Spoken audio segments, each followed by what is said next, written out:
Hello friends, let's enjoy study with Pawan channel आपका स्वागत है। आज मैं लेकर आया हूँ एक वर्ल्ड हिस्ट्री का बहुत इंपॉर्टेंट टॉपिक, जर्मनी का एकीकरण। देखिए, ये बीपीएससी टीआरई के लिए और स्टेट एग्जाम के लिए काफ़ी ज़्यादा इंपॉर्टेंट होने वाला है आज का ये वीडियो। इसे आइए स्टार्ट करते हैं अपने इस वीडियो को। देखिए, इसमें पहला पॉइंट है कि 18वीं सदी में जर्मनी अनेक राज्यों में बटा हुआ था, ठीक है, जिनमें से कुछ तो इतने छोटे थे कि शहरों से बड़े ना थे। नेक्स्ट आइए, नेपोलियन की लड़ाइयों के ज़माने में इनमें से बहुत से समाप्त हो गए। नेपोलियन की लड़ाइयों के ज़माने में इनमें से बहुत से समाप्त हो गए। युद्ध के बाद भी जर्मनी में 38 स्वतंत्र राज्य बचे हुए थे। इनमें से प्रसा, ब्रेनलबर्ग, बवेरिया, बोडेन और सैक्सोनी बड़े राज्य थे। आकार और सैनिक शक्ति की दृष्टि से प्रसा सबसे शक्तिशाली था, ठीक है। जर्मनी में प्रसा जो था सबसे ज़्यादा शक्तिशाली था। प्रथा की सामाजिक व्यवस्था में सबसे प्रभावकारी वर्ग बड़े जमींदारों का था, जिन्हें जुंकर कहते थे। देखिए, यहाँ क्वेश्चन बन रहा है कि प्रथा की सामाजिक व्यवस्था में सबसे प्रभावकारी वर्ग जो था बड़े जमींदारों का था। उस जमींदार क्या बोलते थे हम लोग? जुंकर बोलते थे, ठीक है। प्रसा भी पवित्र संधि के सदस्यों में था। प्रसा भी था पवित्र संधि के सदस्यों में था। देखिए, पवित्र संधि में कौन कौन से देश शामिल थे, अगर आपको ये नहीं पता है तो आप कल का वीडियो जाकर जरूर देखिए। फ्रांसीसी क्रांति जो पार्ट 1 वीडियो मैं बनाया हूँ वो जरूर आप जाकर देखिएगा। तो फ्रांस प्रसा भी जो है पवित्र संधि के सदस्यों में से था। अनेक राज्यों में विभाजित होने के कारण जर्मनी के आर्थिक विकास को अत्यधिक नुकसान उठाना पड़ा था, ठीक है। अनेक राज्यों में विभाजित होने के कारण जर्मनी के आर्थिक विकास को भी अत्यधिक नुकसान उठाना पड़ा था। इन राज्यों की सामाजिक और राजनीतिक प्रणालियाँ भी बड़ी पिछड़ी हुई थी। इन राज्यों के लोगों ने जर्मनी के राष्ट्रीय एकीकरण, लोकतंत्रीय सरकार की स्थापना और सामाजिक और आर्थिक सुधारों की मांग करना प्रारंभ कर दिया। फिर नेक्स्ट है 1815 में क्या हुआ कि जर्मनी के राज्यों को ऑस्ट्रिया के साथ जर्मनी संघ में संगठित कर दिया गया। 1815 में जर्मनी के राज्यों को ऑस्ट्रिया के साथ जर्मनी संघ में संगठित कर दिया गया, ठीक है। 1848 ईस्वी में जर्मनी के प्रत्येक राज्य में विद्रोह हुए और शासकों को लोकतांत्रिक संविधान बनाने पर विवश किया गया। नेक्स्ट आइए, फिर जर्मनी को एक करने की दृष्टि से और संयुक्त जर्मनी के लिए संविधान बनाने के उद्देश्य से फ्रैंकफर्ट में एक विधानसभा बैठी। फ्रैंकफर्ट की सभा ने जो है जर्मनी के एकीकरण का प्रस्ताव रखा। इसके अंतर्गत एक संवैधानिक राष्ट्र का निर्माण होना था, जो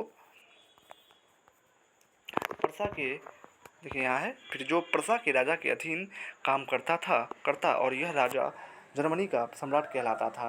प्रसा के राजा ने प्रस्ताव को स्वीकार नहीं किया और उसने जनता के निर्वाचित प्रतिनिधियों के हाथों से राज मुकुट ग्रहण करने से इनकार कर दिया। इसके साथ ही क्या हुआ कि दमन चक्र प्रारंभ हो गया और लोगों को क्रांति के प्रारंभ में ही जो अधिकार मिल चुके थे वे भी छीन गए।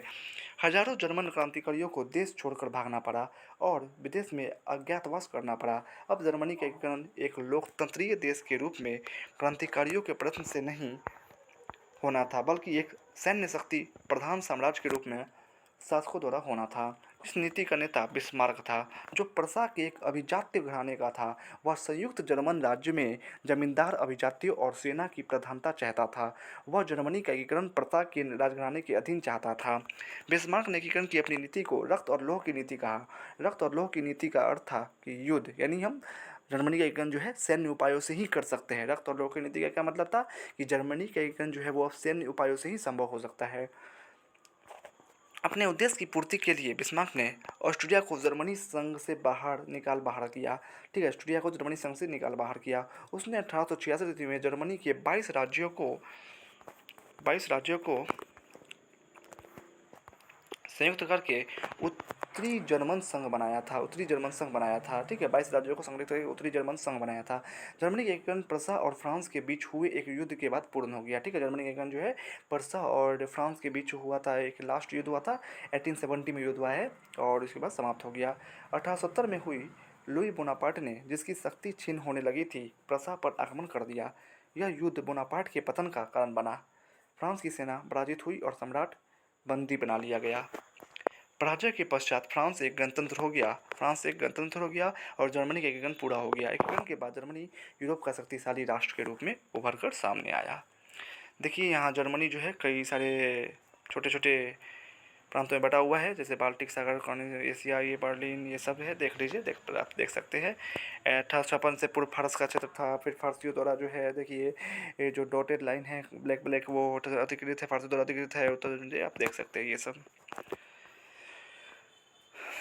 तो वीडियो कैसा लगा कमेंट्स में ज़रूर बताइएगा। अगर अच्छा लगा तो प्लीज़ प्लीज़ प्लीज़ मेरे चैनल को सब्सक्राइब करें, शेयर करें, लाइक एंड कमेंट जरूर करें। बाकी मैं वर्ल्ड हिस्ट्री का एक बहुत इंपॉर्टेंट टॉपिक पुनर्जागरण का जो वीडियो है उसके 4 पार्ट में बनाकर मैं अपने channel let's enjoy study with Pawan पर डाल चुका हूँ। आप वहाँ जाकर देख सकते हैं या फिर मैं उसका लिंक अपने डिस्क्रिप्शन बॉक्स में डाल दूँगा, वहाँ जाकर भी देख सकते हैं। बाकी फ्रांसीसी क्रांति का भी वीडियो पार्ट 1 और पार्ट 2 बनाकर मैं अपने channel let's enjoy study with Pawan डाल चुका हूँ, वहाँ पर जाकर देख सकते हैं या मैं उसका लिंक मेरे डिस्क्रिप्शन बॉक्स में डाल दूँगा, वहाँ जाकर भी देख सकते हैं। Thanks for watching and subscribe for next videos.